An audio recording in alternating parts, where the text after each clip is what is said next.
그들이 무리에게 이르매 한 사람이 예수께 와서 꿇어 엎드려 이르되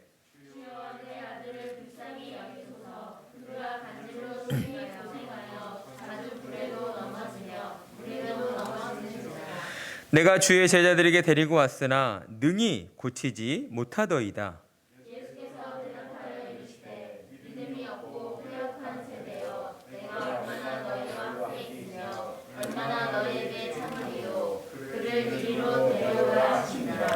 이에 예수께서 꾸짖으시니 귀신이 나가고 아이가 그때부터 나으니라.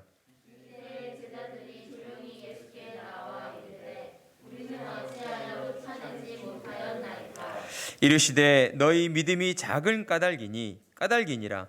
진실로 너희에게 이르노니 만일 너희에게 믿음이 겨자씨 한 알만큼만 있어도 이 산을 명하여 여기서 저기로 옮겨지라 하면 옮겨질 것이요. 함께 있습니다. 또 너희가 못할 것이 없음이라. 아멘.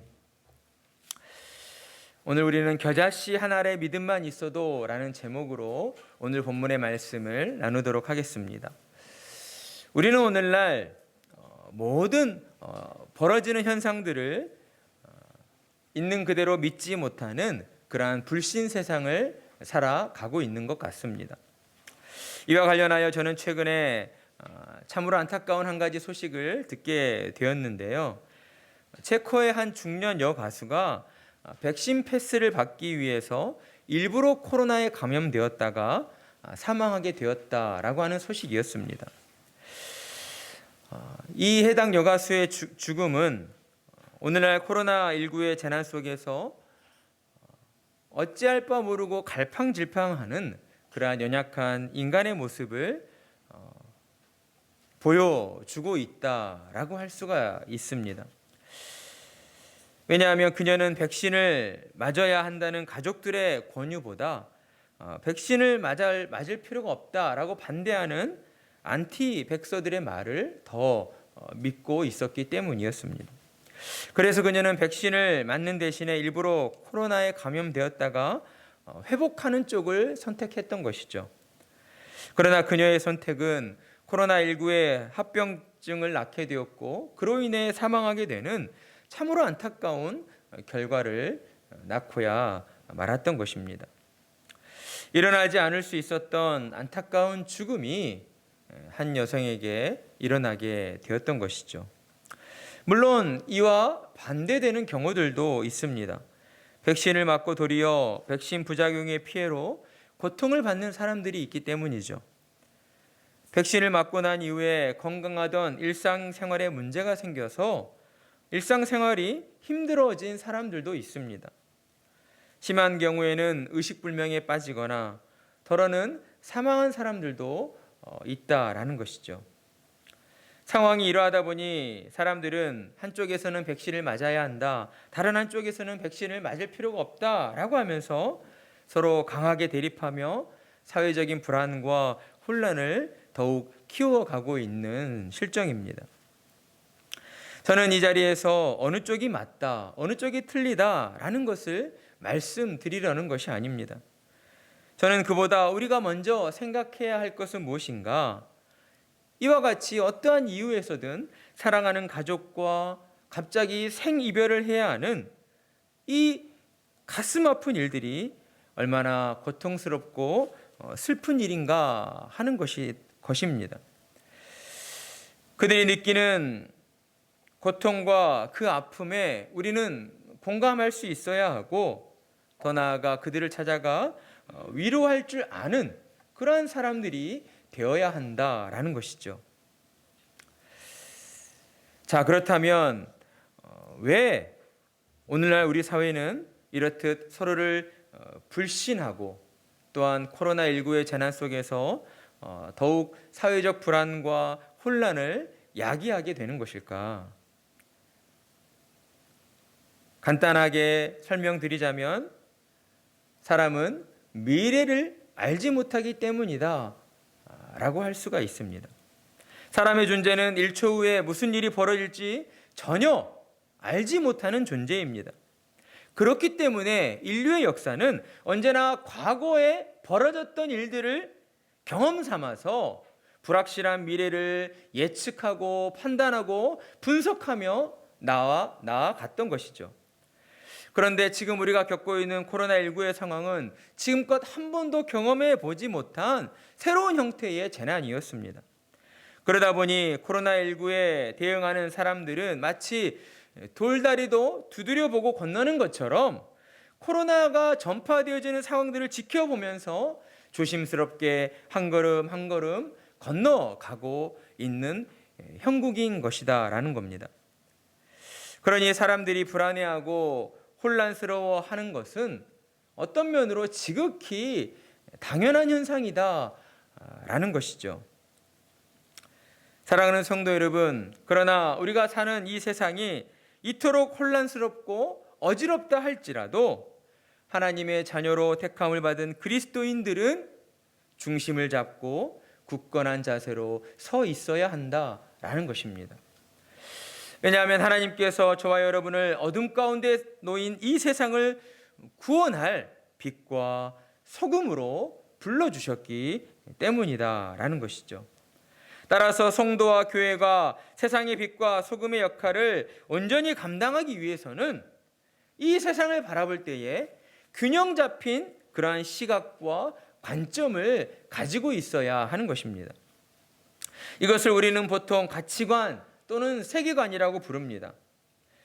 우리가 검은 색안경, 선글라스를 쓰고 세상을 보면 세상이 온통 어떻게 보입니까?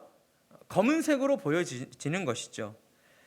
이와 마찬가지로 세상의 빛과 소금의 역할을 감당해야 하는 우리 신자들은 이처럼 어느 한쪽으로 치우친 그러한 이념이나 그러한 주장이나 그러한 어떤 주장의 색안경을 쓰고 이 세상을 바라보아서는 안 된다라는 것입니다. 자, 그렇다면 우리는 어떤 색안경을 쓰고 이 세상을 바라보아야 할 것인가?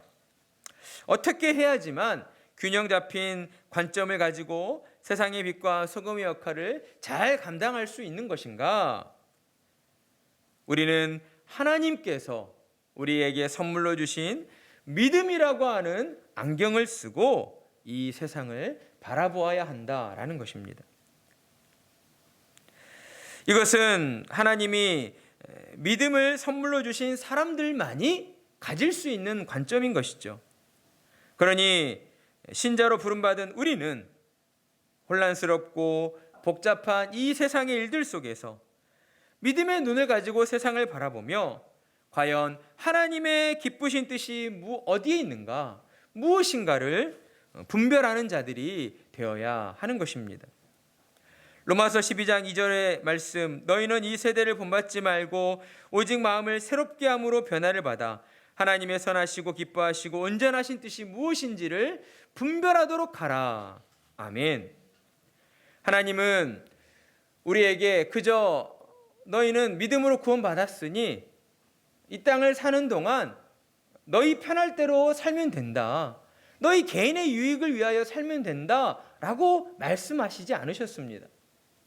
방금 읽어드린 말씀처럼 이 세상의 일들 속에서 하나님이 기뻐하시고 하나님이 원하시는 것이 무엇인가를 우리는 분별하는 자들이 되어야 한다라는 것이죠.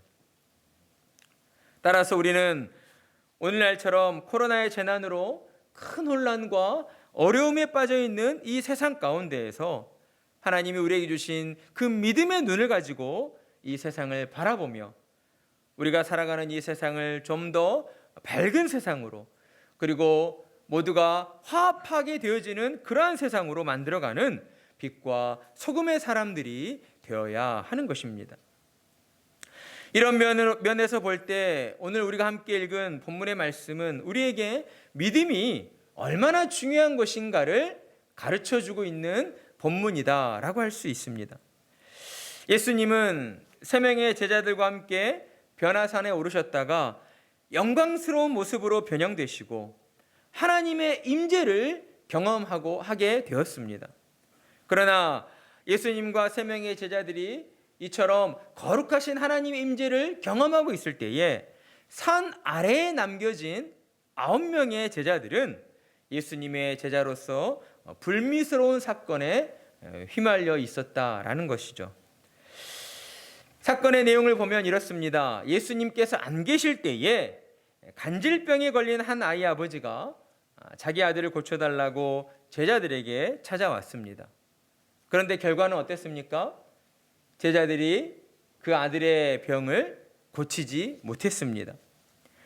그냥 고치지 못한 것이 아니라 오늘 본문의 말씀을 보면 능히 고치지 못하더이다 라고 이야기하고 있는 것을 우리가 보게 됩니다.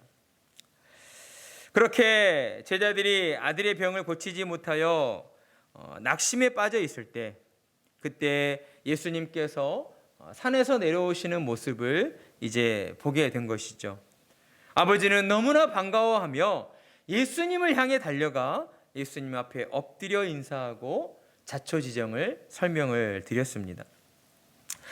마태복음에는 그의 아들이 간질병에 걸렸다라고 소개하고 있지만 이와 같은 사건을 기록하고 있는 마가복음 9장과 누가복음 9장을 보게 되면 말 못하게 귀신 들린 내 아들을 선생님께 데려왔나이다. 귀신이 어디서든 그를 잡으면 거꾸러져 거품을 흘리며 이를 갈며 그리고 파리에 지는지라 라고 소개하고 있는 것을 우리는 볼 수 있습니다. 그러니까 결과적으로 그 아들이 귀신에 들렸다라는 것이죠. 따라서 우리는 그 아들이 단순히 간질병에 걸린 것이 아니라는 것을 알 수가 있습니다. 그 아들이 경련을 일으키고 거품을 흘리며 거꾸러지는 것은 분명 간질병의 증상인 것은 맞지만 그 간질병의 근본적인 원인은 육체적인 질병 때문이 아니라 귀신이 그 아들의 육체를 잠식하고 그 아들의 육체를 망가뜨리려 했기 때문이다라는 것을 우리가 알 수 있는 것입니다. 그런 아들을 바라보는 아버지의 마음은 정말 어떻게 해서든 그 아들을 고치고 싶다는 간절한 마음뿐이었습니다. 그러한 간절한 마음 때문이었을까요? 그 아버지는 예수님이 계시지 않는 상황이었지만 아마도 알고 있었던 것 같습니다. 왜냐하면 좀 전에 설명을 드린 것처럼 아버지가 예수님께 구할 때에 제자들이 능히 고치지 못하더이다 라고 한 이 표현 속에 그 아버지의 마음이 어떠한 마음이었는가를 드러내주고 있기 때문이죠. 아버지는 이러한 마음을 가지고 있었을 거예요. 예수님에 대한 소문을 들었잖아요. 그렇기 때문에 예수님의 제자들, 그것도 12제자들이라고 한다면 그 제자들에게 찾아가면 자신의 아들을 고칠 수 있을 것이다라고 하는 그러한 확신에 찬 믿음이 있었다라는 것이죠. 아버지는 예수님의 제자들을 만나면 아들의 병을 능히 고칠 수 있다는 그러한 굳은 믿음을 가지고 있었습니다. 그러나 제자들은 이와 같은 그 아버지의 그러한 굳건한 신뢰에도 불구하고 아들의 병을 고쳐내지 못했던 것이죠. 왜 고치지 못했습니까? 예수님께서는 그 이유를 제자들이 믿음이 없기 때문이었다라고 말씀하셨습니다. 믿음이 없고 패역한 세대여, 내가 얼마나 너희와 함께 있으며 얼마나 너희에게 참으리요. 예수님의 이 말씀 가운데에는 제자들의 믿음 없음을 향한 그러한 탄식하는 마음이 담겨져 있습니다. 그리고 또한 믿음 없는 그 제자들을 향한 책망하시는 마음 또한 담겨져 있는 것이죠. 예수님께서 제자들을 이토록 강하게 또한 책망하시고 있는 것은 제자들 속에서 교만에 빠지려 하는 그러한 유혹의 마음들을 예수님이 보셨기 때문입니다. 아마도 제자들은 예수님을 따라다니며 수많은 병자들과 귀신 들린 자들을 고치신 그러한 놀라운 이적들을 너무나 많이 목격했던 것이죠. 그런 이유 때문이었을까요? 아마 제자들은 예수님의 그 이적을 대할 때에 처음 보았을 때와는 조금 다른 그러한 마음을 가지고 있었던 것 같습니다. 점점 예수님이 행하시는 이적들을 직접 보게 되었을 때에 제자들의 마음에는 감동이나 감격보다는 그 마음이 점점 무감각해지고 무뎌져 가고 있었다라는 것이죠. 그런 가운데 제자들은 아마 자신들도 예수님이 행하신 것처럼 예수님의 모습을 따라하기만 하면 나도 병든 자들과 귀신 들린 자들을 고칠 수 있다라는 그런 생각을 가지게 되었던 것 같습니다. 그리고 그런 생각들을 실현에 옮길 수 있는 그런 기회가 그들 앞에 오게 된 것이죠. 그러나 제자들이 이러한 생각은 그들의 교만에서 비롯된 참으로 잘못된 생각이었다라는 겁니다. 제자들은 정말 중요한 한 가지 사실을 놓치고 있었던 거예요. 그것은 무엇이냐면 예수님이 행하신 그 모든 이적들이 하나님의 권능으로 이루어졌다라고 하는 사실이었습니다. 그러니까 예수님이 책망하신 제자들의 믿음 없음은 결국에는 예수님을 통해 이적을 베푸시는 하나님의 권능을 온전히 믿지 못하는 불신앙에 대한 책망이었다라는 것이죠. 그런데도 제자들은 자신들의 문제가 무엇인가를 깨닫지 못했습니다. 제자들은 아마도 이상하다 생각했던 것이죠. 왜냐하면 제자들도 예수님이 행했던 것처럼 환자들의 머리에 손을 얹고 안수 기도도 하고 어때요? 귀신아 물러가라 라고 소리도 쳤을 겁니다. 그런데도 귀신 들린 그 아들이 전혀 나을 기미가 보이지 않았기 때문이죠. 그래서 제자들은 이유가 알고 싶었어요. 예수님께 조용히 다가와서 예수님께 왜 우리는 귀신을 쫓아내지 못하였습니까? 라고 질문을 하게 됩니다. 그러자 예수님은 너희가 귀신을 쫓아내지 못한 것은 너희의 믿음이 작은 까닭이기 때문이며 만일 너희 믿음이 겨자씨 한 알만큼만 있었다면 산에게 명령하여서 여기서 저기로 옮길 수 있을 것이고 또 너희가 못할 것이 없으리라 라고 대답을 하셨습니다. 그러니까 제자들의 문제는 무엇인가? 어떠한 행위가 아니라 그들의 믿음의 문제였다라는 것이죠. 예수님께서는 이전에도 제자들에게 이와 비슷한 지적을 하신 적이 있었습니다. 마태복음 8장을 보면 배를 타고 갈릴리 바다를 건너다가 풍랑을 만나게 돼요. 예수님께서는 배 안에서 주무시고 계셨습니다. 그런데 제자들이 배가 뒤집혀져서 죽을 것 같자 두려워 떨면서 예수님 우리를 구원해 주십시오 라고 예수님을 부르짖게 됩니다. 그때 예수님께서는 제자들에게 어찌하여 무서워하느냐 믿음이 작은 자들아 라고 그들을 책망하셨죠. 그리고 마태복음 16장을 보면 이제 오병이어의 사건과 또 4,000명을 먹이신 그 사건 이후에 벌어진 내용 가운데에 예수님께서 제자들과 함께 복음을 전하러 길을 나셨을 때에 제자들이 먹을 떡을 챙겨오지 않았습니다. 그래서 그것을 두고 제자들끼리 서로 이제 막 어떻게 하지? 어디서 먹을 떡을 구하지? 라고 의논하고 있자 예수님이 제자들을 향하여서 믿음이 작은 자들아 어찌 떡이 없으므로 서로 논의하느냐라고 말씀하셨습니다. 예수님이 왜 제자들에게 이런 책망을 하셨습니까? 예수님은 제자들은 지금 본인들이 누구와 함께 있는가 하는 것에 대한 그러한 본질적인 깨달음을 놓치고 있었기 때문이었습니다. 예수님은 제자들에게 그들이 원하는 모든 것을 주실 수 있는 하나님의 권능을 가지고 계신 성자 하나님이셨던 것이죠. 제자들은 예수님을 따라다니며 수많은 이적들을 보았고 무에서 유가 창조되어지는 이러한 일들 또한 경험을 했던 자들이었습니다. 그런데도 불구하고 그 예수님이 옆에 계신데도 불구하고 그들은 여전히 눈에 보여지는 자연현상 속에서 또는 그들의 육신에 먹을 것이 없음으로 말미암아 두려워하고 걱정하고 있었다라는 것이죠. 예수님께서는 제자들이 앞으로 복음 전도자의 사명을 감당해 나갈 때에 정말 이 한 가지만은 분명히 깨닫고 있어야 한다라는 것을 그들에게 말씀해 주시려 했습니다.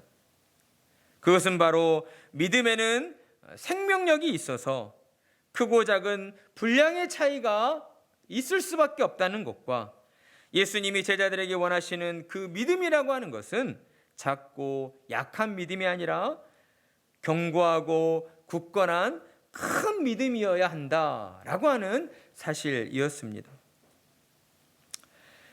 예수님의 12제자들은 앞으로 예수님과 헤어지고 나서 예수님의 가르침에 따라서 세상 끝까지 나아가 복음을 전해야 하는 복음 전도자의 사명을 받은 자들이었습니다.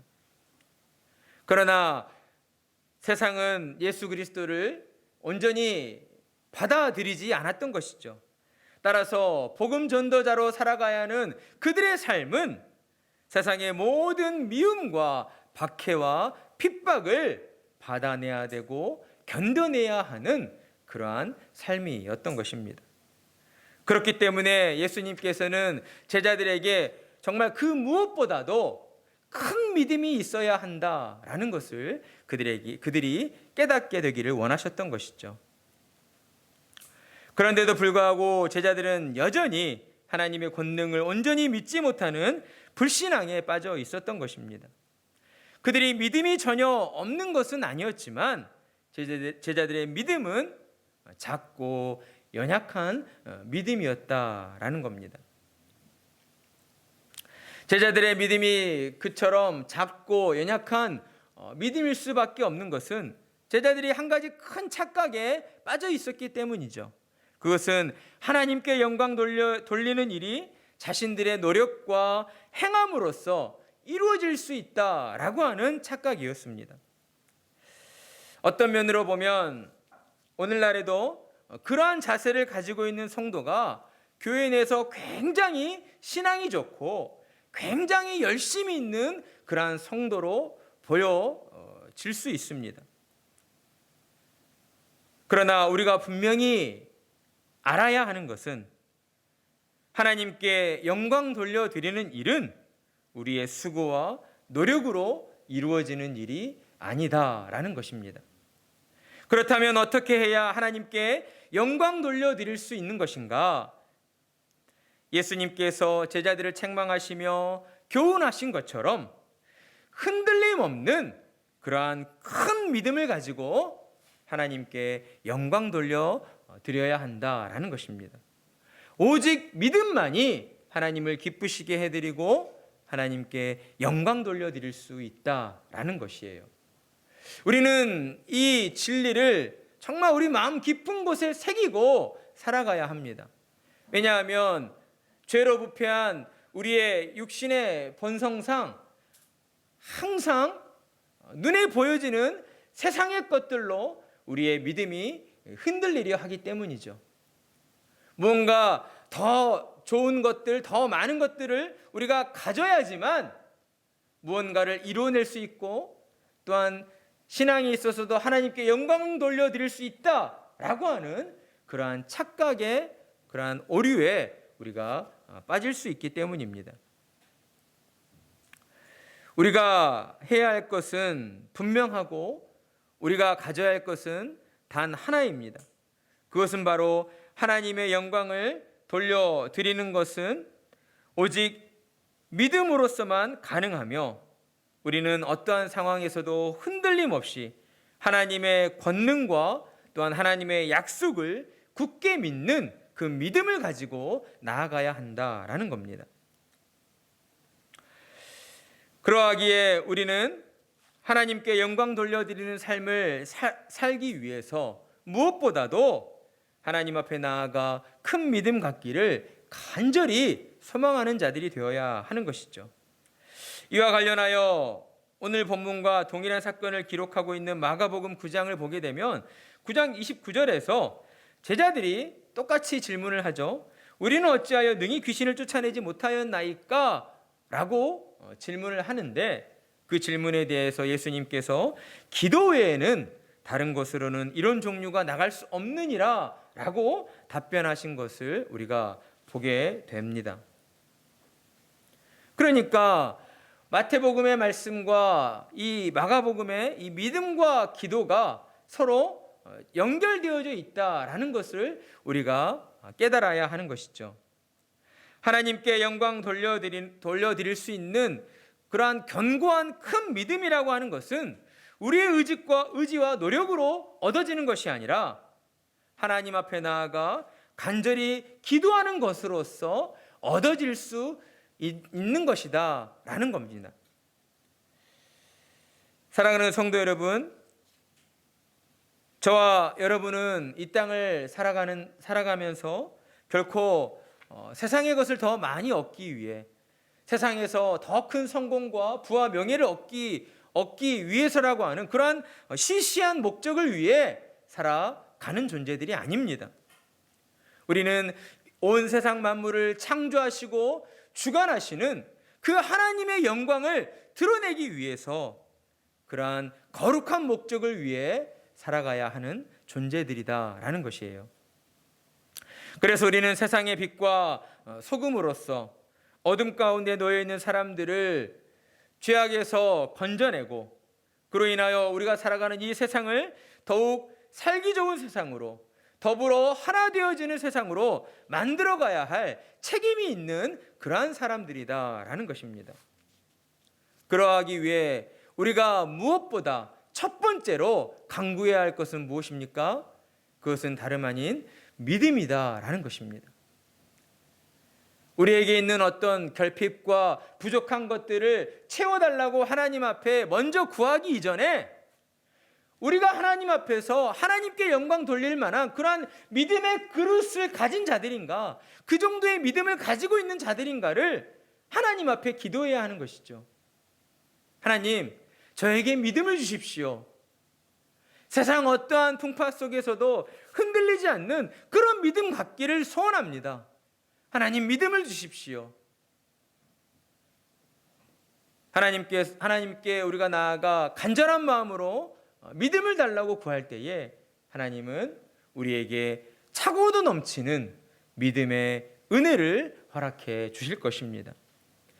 그리고 하나님이 주신 그 믿음, 견고한 믿음, 큰 믿음으로 우리의 믿음이 채워질 때에 우리의 삶에도 반드시 변화가 따라오게 되는 것이죠. 하나님을 향한 온전한 믿음이 우리의 심령을 붙잡아 줍니다. 세상의 어떤 일들 속에서도 쉽게 요동치지 않는 그러한 굳건한 그러한 심령으로 우리를 붙들어 주는 거예요. 그리고 위기의 순간, 고난의 순간, 어려움의 순간 우리의 눈은 세상을 바라보는 것이 아니라, 문제를 바라보는 것이 아니라 우리를 구원하여 주시고 우리에게 영생을 기업으로 허락하여 주신 그 하나님 아버지를 바라보게 해 주는 것입니다. 하나님을 바라볼 때에 우리의 마음에는 기쁨이 샘솟게 되죠. 감사가 일어나게 됩니다. 여러분, 믿음을 가지고 살아가는 신자들이 믿음 없는 세상의 사람들과 구별되어지는 모습이 무엇입니까?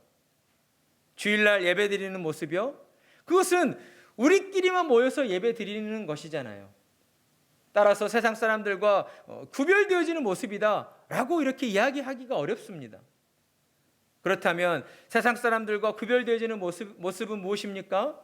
오늘날처럼 코로나로 고통받고 힘들어하고 어려워하는 모든 사람들이 힘들어하는 이 시간들 속에서 기쁨과 감사를 잃지 않고 살아가는 우리의 모습이 믿음 없는 세상의 사람들과 구별되어지는 모습이 되는 것이죠. 어떻게 그러한 일들이 이루어질 수 있습니까? 우리의 심령이 오직 하나님만을 바라볼 때에, 하나님 앞에 나아가 흔들림 없는 굳건한 믿음을 주시라고 간절히 기도할 때에 그러한 일들이 우리의 삶을 통하여 이루어지게 되는 것입니다. 사랑하는 성도 여러분, 하나님의 영광을 위하여 쓰임받는 그러한 삶이 되시기를 원하십니까? 그렇다면 하나님 앞으로 나아오셔야 합니다. 하나님께로 나아와 간절히 기도하셔야 합니다. 우리의 마음이 왜 공허해지고 왜 허탄해지고 왜 텅 빈 것 같은 그러한 무료함 가운데에 무료함을 느끼게 되는 것입니까? 우리의 심령의 믿음이 점점점 약해져 가고 있기 때문입니다. 믿음이 없는 것은 아니에요. 그런데 믿음이 약해지니까 능력 있는 신앙의 삶을 살아내지 못하는 겁니다. 하나님이 역사하심을 굳건히 믿는 그런 담대함을 잃어버리는 거예요. 믿음의 야성이 점점 사라져 버리는 것이죠. 그러니 어떤 면으로 볼 때에 무엇 하나 분명히 붙잡고 있지 못한 그러한 어정쩡한 자세로 세상을 살아갈 때가 있게 되는 겁니다. 우리는 그러한 존재들이 되어서는 안 됩니다. 그러한 이도저도 아닌 그러한 모습으로 이 세상을 살아가서는 결코 안 된다는 거예요. 우리는 믿음을 가지고 하나님을 바라보며 하나님께서 내게 믿음을 주셨기에 내가 믿음을 가지고 하나님 앞에 나아가 구할 때마다 하나님께서 내 구하는 기도를 들어주시고 응답해 주신다라고 하는 그 믿음의 확신을 가지고 언제나 담대함으로 살아가야 하는 것입니다. 그러한 믿음의 야성, 믿음의 담대함이 우리 안에 충만케 되어질 때에 우리는 모든 삶 속에서 날마다 기뻐하고 감사하며 더 나아가 세상 사람들에게 예수 그리스도의 복음을 당당히 선포하며 나아가는 그러한 믿음의 사람들로 살아가게 되는 것입니다. 그러한 은혜가 우리의 모든 삶 가운데에 충만하기를 간절한 마음으로 축복합니다.